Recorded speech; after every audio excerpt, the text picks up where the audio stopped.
Today is the day 4 of 30 days challenge to make some discipline in my life. প্রথমে উঠে সূর্য প্রণাম করলাম প্রতিদিনের মতো, তারপর ভগবানকে প্রণাম করে একটু ফ্রেশ হয়ে ব্রেকফাস্ট করে বেরিয়ে গেলাম জিমে। প্রথমে স্ট্রেচিং করে একটু ওয়ার্ম আপ করে শুরু করলাম আজকের দিনের ব্যায়াম। আজকে করলাম ল্যাটস এবং ট্রাইসেপ। প্রথমে করলাম ল্যাটস পুল আপ, তারপরে ল্যাটস ব্যাক পুল ডাউন, তারপরে ল্যাটস ফ্রন্ট পুল ডাউন, তারপরে seated cable row and then dumbbell row করে শেষ করলাম ল্যাটস। তারপরে চলে গেলাম ট্রাইসেপে, প্রথমে পুশ আপ, তারপর স্কাল ক্রাশার, তারপর ওয়ান আর্ম ট্রাইসেপ এক্সটেনশন, তারপর ওভারহেড ট্রাইসেপ এক্সটেনশন করে কমপ্লিট করলাম ট্রাইসেপ। তারপরে রিস্টের জন্য করলাম কিছু ব্যায়াম এবং রিস্টের ব্যায়াম কমপ্লিট করে আজকের মতন ব্যায়াম কমপ্লিট করে দিলাম। আজকের এক্সারসাইজ কমপ্লিট করার পরে আমি ফিরে এসে প্রথমে রেডি হয়ে নিলাম, রেডি হয়ে ব্যাগ গুছিয়ে নিলাম। গুছিয়ে নেওয়ার পরে ঘরটাকে একটু বাসযোগ্য করে নেওয়ার মতো করে নিয়ে বসে গেলাম আমরা প্রথম চ্যান্টিংয়ে।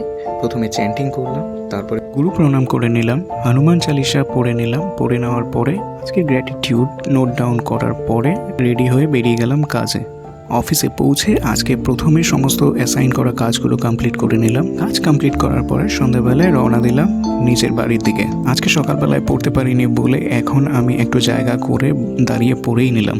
বাড়িতে এসে ফ্রেশ ট্রেশ হয়ে একবারে ডিনার করে তারপরে শুরু করলাম আমার লার্নিং পার্ট কমপ্লিট করে আমার কিছু বেঁচে থাকা কাজ ছিল সেগুলো কমপ্লিট করে আজকের মতন দিন শেষ করলাম। কালকে আবার একটা নতুন ভিডিও নিয়ে, কিছু নতুন জিনিস শেখা নিয়ে, নতুন কিছু করা নিয়ে আবার আপনাদের সাথে দেখা হচ্ছে। ততক্ষণ গুড ডে।